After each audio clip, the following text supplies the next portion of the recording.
ሰላም ሰላም ቤተሰብ እንዴት ናችሁ? ደህና ናችሁ? እኔ ደህና ነኝ፣ እግዚአብሔር ይመስገን።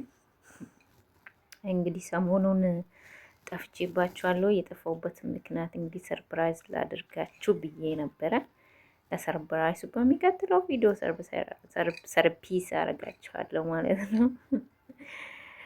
እና ሰሞኑን እንደምታዩት እኛ ችኑ ለቀን እኔ በተለይ ማለት ነው እግዚአብሔርን በማመስገን ላይ ነው ቁጭ ያልኩት ማለት ነው። የምር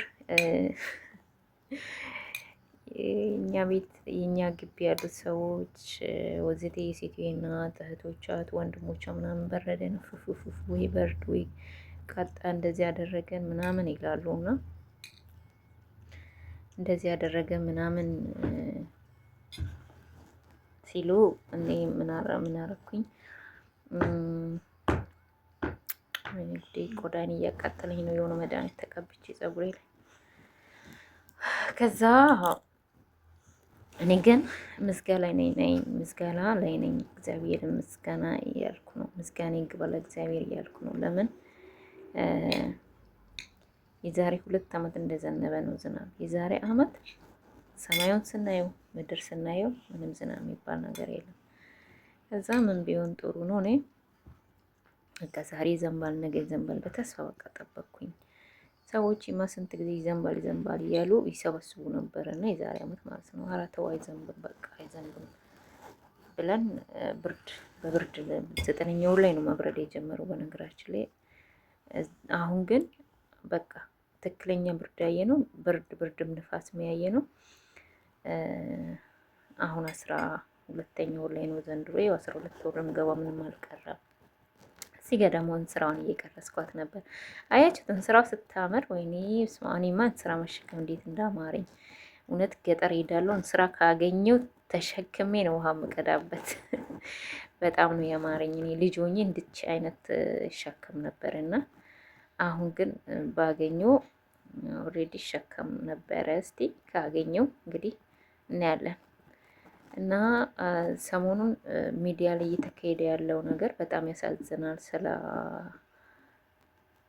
ስለ ማነው ስሙ ጠፋብኝ። ወይ ጉዴ! ይሄ የታመመው ልጅ ስሙ እንዴ አፌ ውስጥ እኮ ነው ያለው። ማስተር አብነት። ስለ ማስተር አብነት እግዚአብሔር በጣም ነው የተጨነቅኩት። እግዚአብሔር አምላክ ሆይ በቃ ማርልን አልኩኝ። እግዚአብሔርን ጸሎት አድርጉለት ባላችሁበት እናንተን።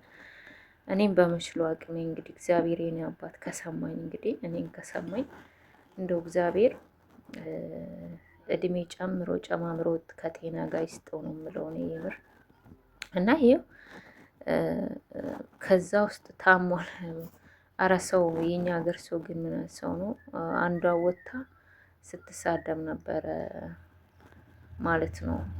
አልታመምክም እንዲነክ አንዱም እንደዛ ከታመምክ ሄድና ታከም፣ ብር ከሌለክ እርዳታ እርዱኝ ማለት እኮ ነው። ጸልዩልኝ ከምትል እርዱኝ አትልም። ሄዳ አትታከምም። ጸሎት ምን ያደርግልሃል ይለዋል ማለት ነው። ይህ ሰውዬ እናቺ ልጅ እንግዲህ የምትኖረው ከ6 ጋር ነው። ኦኬ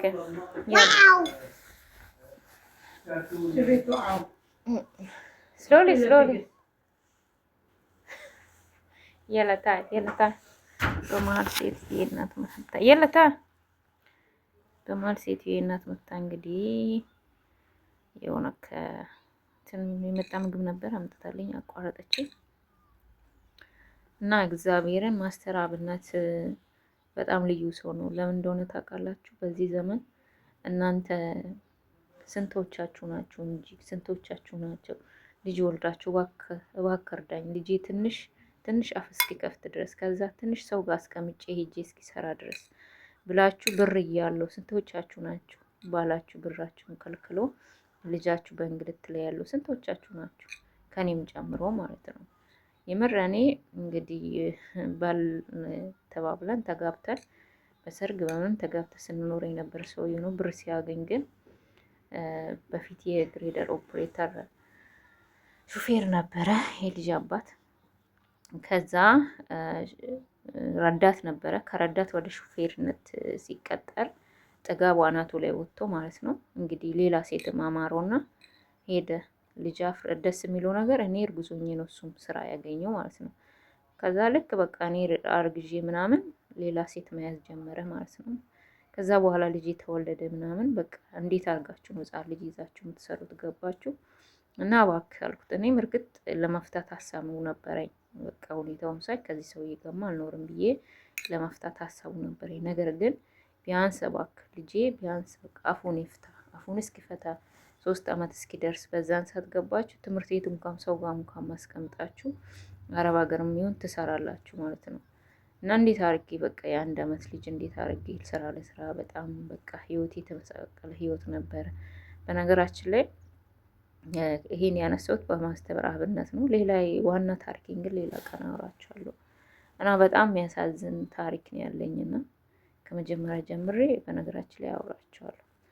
እና ይሄ ልጅ በዚህ ዘመን የላ አባት ለልጁ ማዝንበት፣ እናት ልጅ ለእናቷ የማይታዘንበት፣ ወንድም ለእህቱ የማይታዘንበት ዘመን የስንቱን እንባ እያፈሰ እየተሸከመ እየረዳ በቃ ለምን ከኪሱ ራሱ አይረዳ ሰው የሰጠውን በአግባቡ እየሄደ እየሰጠ እያገዘ ነው። እና እግዚአብሔር እውነት ነው ይስጥልን። እኔ በጣም ነው ያሳዘነኝ። ጸልዩለት የምር።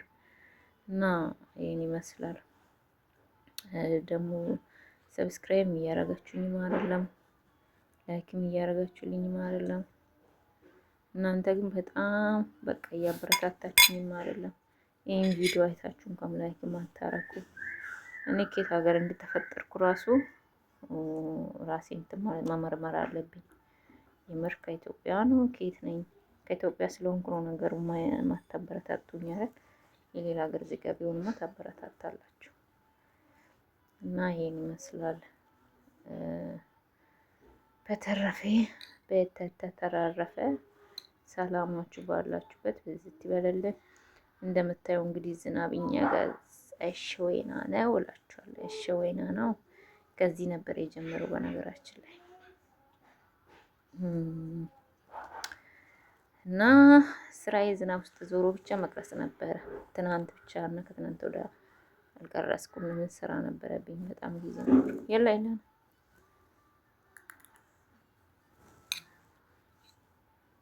ይሄን ይመስላል ቤተሰብ። ቪዲዮ ላይክ አድርጉልኝ እባካችሁ፣ ሰብስክራይብ አበረታቱኝ። ዩቲዩብ ከፍለኝ ምናምን ችግር አለ? እስቲ በእጃችሁ ባለው ስልክ ነው ከቡካችሁ አይቀነስ ከምናችን አይቀነስ። ለምንድነው ሰብስክራይብ ማታረጉ? ይሄ ነገራቻ ጥያቄ ሆነብኝ ማለት ነው።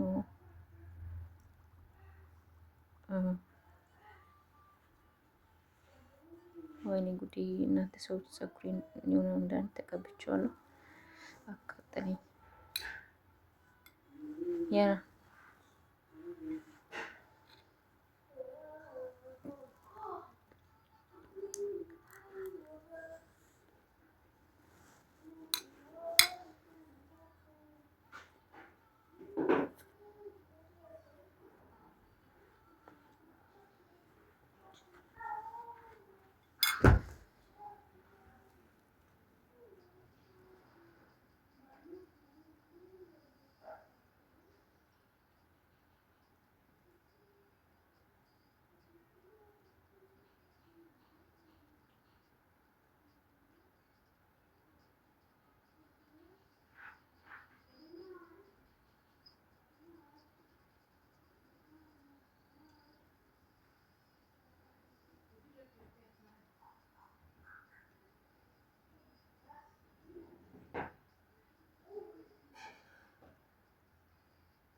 እና ጋይስ ይኸው እንደምታውቁት ሴትዬ በክራይ ቤት እንግዲህ የተካከለችው አበባ እንደዚህ አምሮበታል። እናንተም ቤት ካላችሁ አበባ ተከሉ። አበባ ደስ ይላል።